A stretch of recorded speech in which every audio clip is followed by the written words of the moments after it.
Hi నమస్తే. Welcome back to our channel Monima home. ఇవాళ ఒక మంచి రెసిపీ చూపించబోతున్నానండి. ఏంటి అంటే బెండకాయ ఫ్రై అండి. ఎంతో బాగుంటుంది. పప్పులోకి, సాంబార్‌లోకి, సైడ్ డిష్‌కి అయితే సూపర్‌గా ఉంటుందండి. ఎలా చేయాలో ఇప్పుడు చూద్దాం. ముందుగా ఒక బౌల్ తీసుకొని అందులోకి 1.5 టీ స్పూన్ అంత కారం పొడి, 1 టీ స్పూన్ అంత ఉప్పు వేశాక ఒకసారి మంచిగా మిక్స్ చేసుకోండి. అంటే టేస్ట్‌కి తగ్గినంత సాల్ట్ ఏసుకోవాలి అంతే.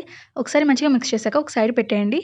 స్టవ్ ఆన్ చేసి స్టవ్ మీద కడాయి పెట్టి అందులోకి డీప్ ఫ్రైకి సరిపడా ఆయిల్ వేసి ఆయిల్ మంచిగా హీట్ అయ్యాక ఇక్కడ నేను ఒక 1/4 కేజీ అంత బెండకాయలు తీసుకున్నానండి. బెండకాయలు మంచిగా వాష్ చేసేసి ఇలా చిన్న పీసులుగా కట్ చేసుకోవాలండి. ఇలా వీడియోలో చూస్తున్నారు కదా! అలా మంచిగా రౌండ్‌గా కట్ చేసుకోవాలి. బెండకాయలు వేశాక ఇలా ఒకసారి మిక్స్ చేయాలి. ఆ తర్వాత ఇలా బెండకాయలేసి 1 మినిట్‌లోనే ఇలా బురుగు అనేది వస్తుందండి. అంటే బబుల్స్ అనేది వస్తుంది చూడండి. మీడియం టు హై ఫ్లేమ్ పెట్టుకుంటూ మంచిగా మిక్స్ చేసుకుంటూ ఉండాలి. బురుగు అనేది కొంచెం తక్కువ అవుతుంటుంది చూడండి. ఇలా వీడియోలో చూస్తున్నారు కదా! స్టార్టింగ్ కిన్నా ఇప్పటికి చాలా తక్కువైంది. అంటే ఆల్మోస్ట్ బెండకాయలనేది ఫ్రై అయింది అనమాట. ఇంకొక 2 మినిట్స్ వదిలేస్తే గోల్డెన్ కలర్ అయిపోతుందండి. అప్పుడు తీసేసుకోవచ్చు.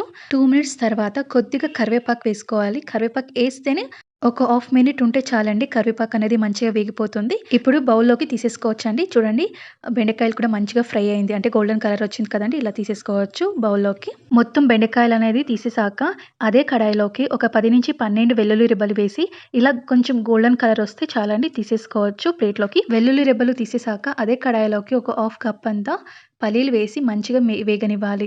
ఇలా కొంచెం వేగాక తీసేసుకోవాలి ప్లేట్‌లోకి. ఈ మొత్తం ఫ్రై వచ్చేసి medium to high flame adjust చేసుకుంటూ మంచిగా వేగనివ్వాలి. ఇప్పుడు బెండకాయ మనం తీసి పెట్టుకున్నాం కదండీ బౌల్‌లోకి. అందులోకి మనం స్టార్టింగ్ ఉప్పు మళ్ళా కారం పొడి వేసాం కదండీ!